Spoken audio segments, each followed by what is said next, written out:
Hey, morning everyone. Thanks for tuning in to episode 9 of the Keep It Simple podcast, your 5-minute hits of value first thing in the morning. So today, I thought carrying on from yesterday, we'd chat about, the choices you make, but we'll elaborate it in a slightly different light. So basically, you need to put yourself in the other person's situation before reacting to something that they've done, said, etc. So a lot of the times you'll find that someone will have done something that may piss you off completely, right? But they didn't necessarily do it on purpose to piss you off. They've done it with the idea that there's going to be some kind of result that maybe they think was going to be the case, but they haven't necessarily thought the end-to-end process through correctly. So I think if you were then able to put yourself in their shoes and see things from their point of view, you're probably a lot better off at understanding why it is that they've made the decision that they've made. So you probably find that they thought that the outcome would be X, when in fact the outcome is actually Y, and it's because they haven't really considered all of the options.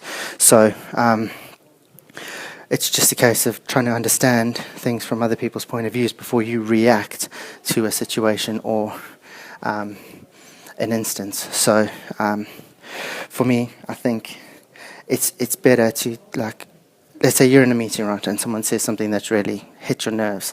Take a step back, think about it, compose yourself, breathe, and go, okay, why would they have said that?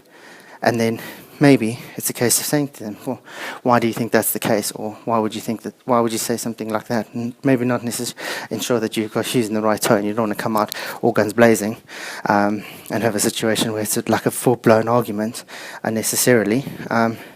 But the point is, rather come at it from take emotion right out of the whole situation, right? So instead of getting fucked off with something that someone said and going absolutely apeshit, or feeling like they've had a dig or that they've hurt your feelings on purpose, maybe they have, but if you can step away from the emotion of it and you consider it end to end and you go, okay, they said that, cool, well, let's find out now why, rather than letting the emotions hit you and then you allow yourself to get carried away with anger and or hurt or whatever the emotion is. Or even sometimes, ego can be one.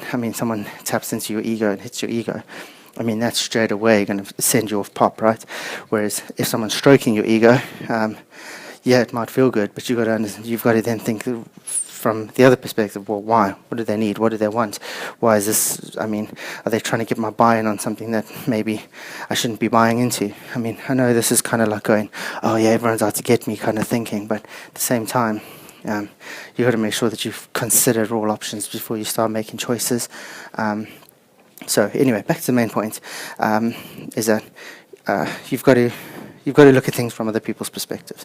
You don't know what's going on in their day, right? So this person that says something that you don't like, you don't know, they might have had a massive fight with their partner the first thing in the morning.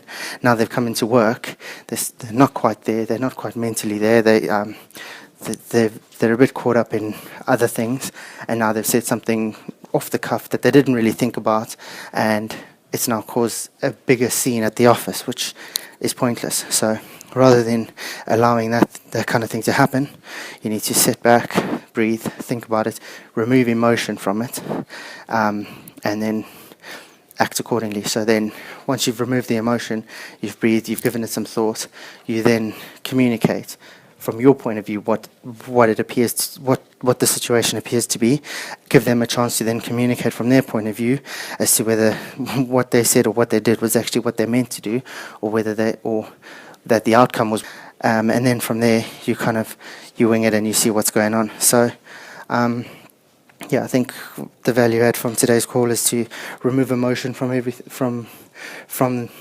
discussion or an argument. Take a step back, breathe, think it through before you then engage emotion and allow yourself to get carried away. Anyway, that's pretty much my 5 minutes. So, check us out on Stitcher, iTunes, leave us a review, follow us on social media, let us know what you think. Thanks very much. Bye.